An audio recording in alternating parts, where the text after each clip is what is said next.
Hey everybody, this is Mike. Welcome back to my shop again. I have a project here and hopefully maybe you'll find it interesting. Wife and I have a 2011 Jeep Wrangler Unlimited Rubicon. It's a 4-door version. We bought it in November of 2011. It had a little over 3,000 miles on it, and I put a 4-inch BDS long arm suspension system under it. Jeep rides great, it wheels awesome, it flexes out very nice. I'm very happy with overall the ride, fit, finish. I got the deluxe kit that came with the stainless steel braided brake lines and everything. However, BDS uses their, I believe now you can get them with the OEM style bushings, but at the time they had their polyurethane bushings and they're proprietary, so they have a inside the end of their link, they have a poly bushing that slips in from either side with a steel sleeve through the middle.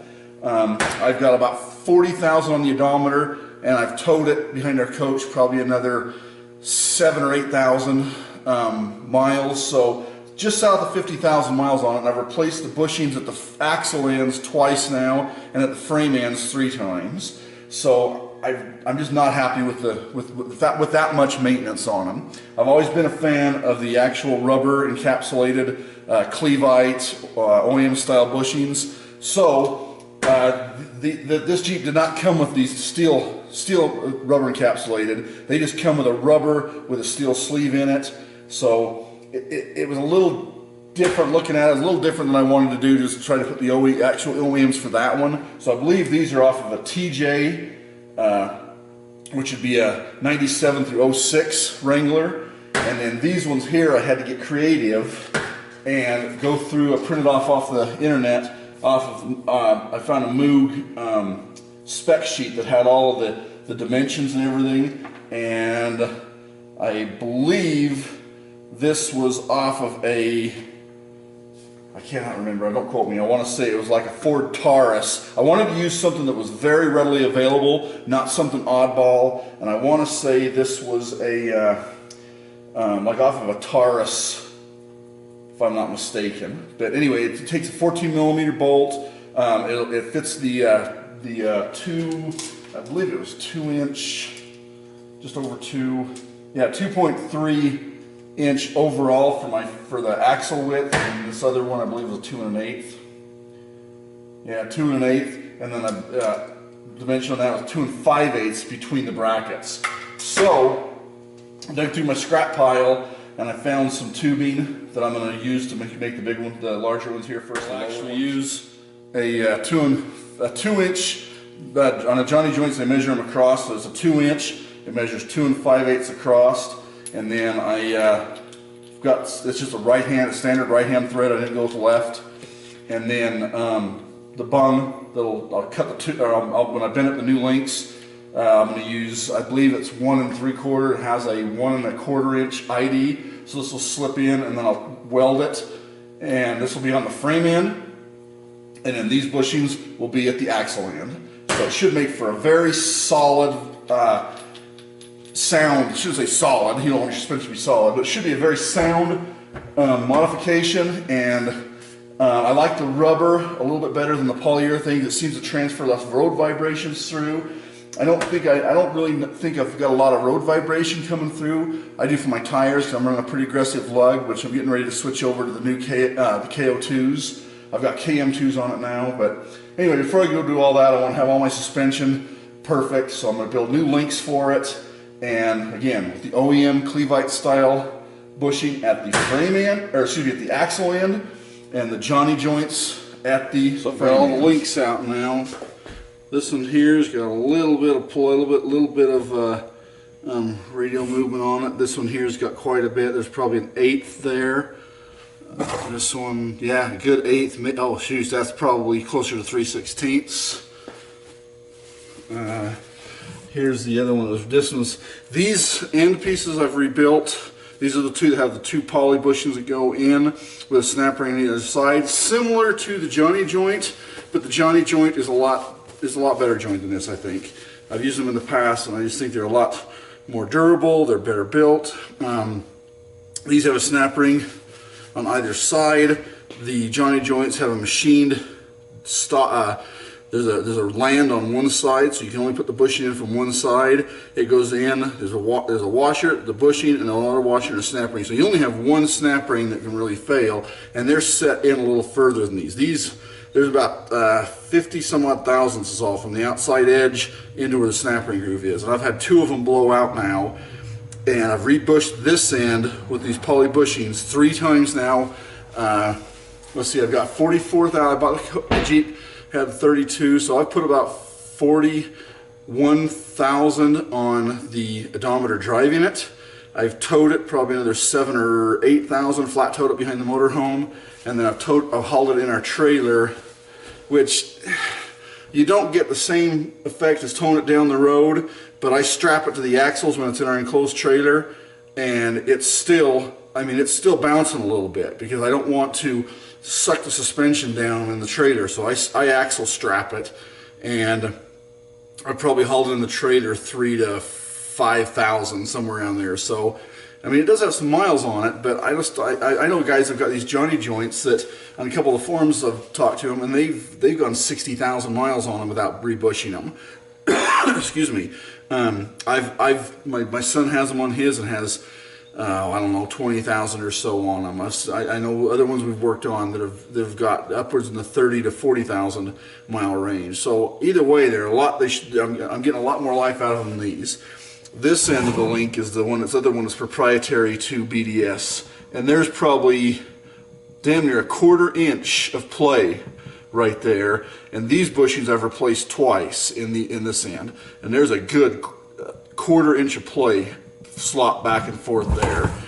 This is as bad as I've let it get, just because I knew I was going to rebuild these, or rebuild these and cut and weld on some new links and everything. So that's why I've let it go as long as I have. Otherwise, the other couple times I've changed it with a lot less slop. I can feel it when I'm coming to a stop sign in the Jeep, and it drives me up a wall because I've had so many of these projects going on.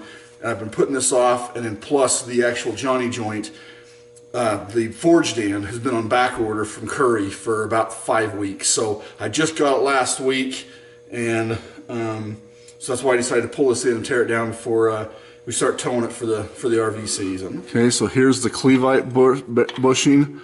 In that, it's a little slopping around because I don't have the nut on the other side, but that's a nice tight fit. Here's the forged Johnny joint end on this end, nice tight fit, and I just pulled the one out of here. I put the bushing in up in here to make sure it fit. The other end is using the factory, it's the pickle style. It goes around that Clevite bushing up in the frame there. So it already has Clevite style up in the upper end.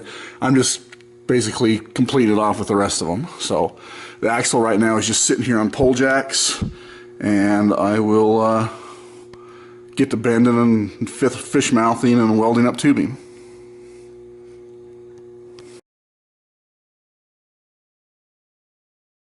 Okay, making the first pass here on the boring bar.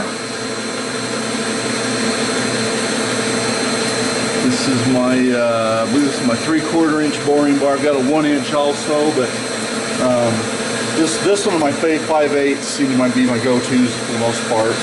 So making the first cut here, and then I'll back it out. I've got my dial zeroed out, and I want to compensate in the opposite direction. So you want to make sure when you take your cuts back out, so you have all the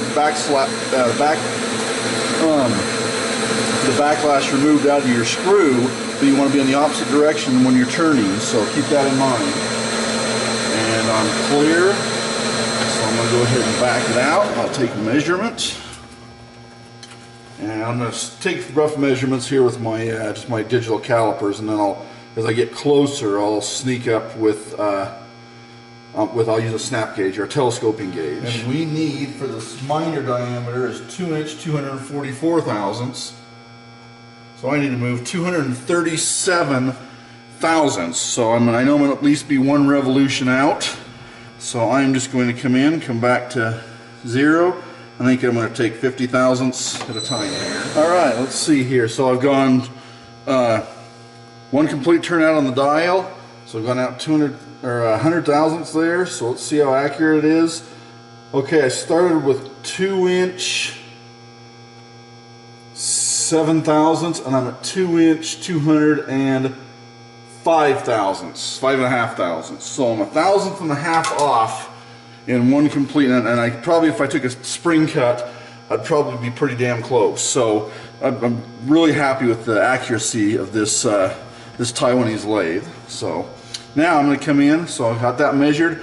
I'm actually going to come in with a snap gauge now and measure it and get accurate. I think if I remember, I only needed about another 35 or so thousandths, 35 or 39 thousandths, I can't remember which. So we'll take a internal measurement there with a transfer tool. So some people call them snap gauges. They're actually a telescoping gauge. So this one measures 2 inch. Well, actually this one measures 2 inch 7 thousandths. So I'd say that's pretty damn accurate for going one complete turn on the dial and being 200 thousandths. So that's pretty spot on. So I'm at 2 inch 207 thousandths, and I need for my miner 2 inch 244. So I need 37 thousandths removed. So I will set my gauge, or my dial here, to 37 thousandths. And again, take out the backlash going outward. So 37 thousandths. There's 32, 4, 6, 37 thousandths. So let's go ahead, and it'll easily take that in one cut, but I'm going to come out and give myself, I'm going to make this in 2 cuts.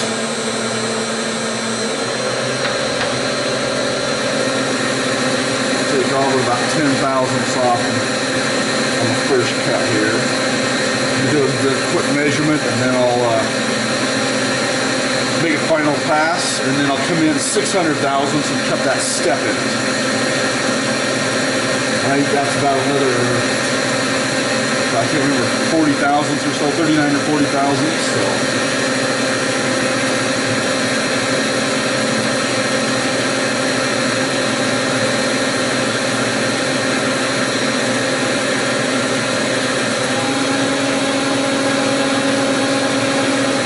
Cuts here, about an RPM, just a smidgen. Turn it up to probably about 6, probably about 70 hertz right there.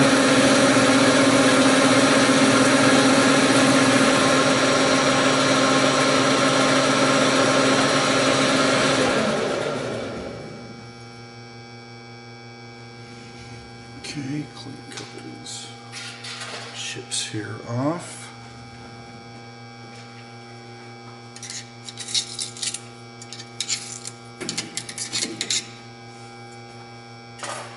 And stick the snap gauge back in, take another measurement. I'll usually do 2 of these just to make sure they're, and if there's any discrepancies, I'll do a third. It'll 2 out of 3 trick.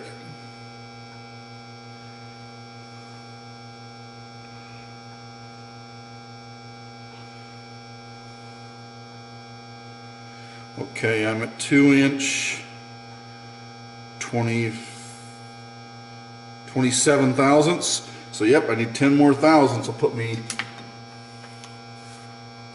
right there. Alright, final cut on the OD of this. With mild steel, I'm pushing it a little bit, taking 60 thousandths on that last cut, so you can see it's a pretty healthy bite, and let's get a real nice finish coming off of it.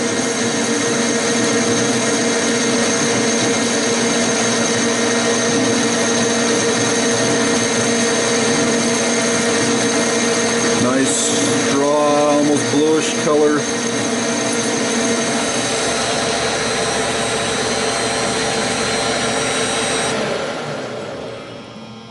There we go, nice finish on that. Well, got all my parts here machined. I got my 2 small sleeves and 2 smaller bushings for the upper frame rear axle, and then the 4 large sleeves with all the 4 larger cleveite bushings. These are all for the lower links at the axle end on both front and rear. Then I've got my Curry Johnny joints, 2.5 inch.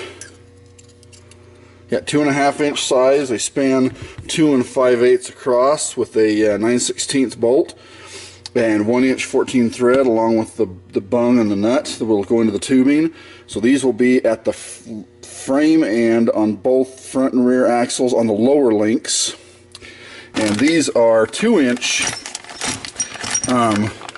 diameter by a narrow Johnny joint. These are a weld-on type. These will be the upper frame end links on both the front and rear axle. So I've got 4 of these to do. So there's all my parts. I've got the 1 3/4 DOM tubing and 1 1/4. I think it's 1 1/4 for the uppers. It's a little bit smaller. So that's all going to be a 1/4 inch wall on both those tubing. So there's all my boxes for my. It's got all the clevites from Napa. All the Curry items. They're actually Curry, but I got them from Northridge 4x4. So I'm a dealer for them, so I went through those guys. They were pretty good to deal with.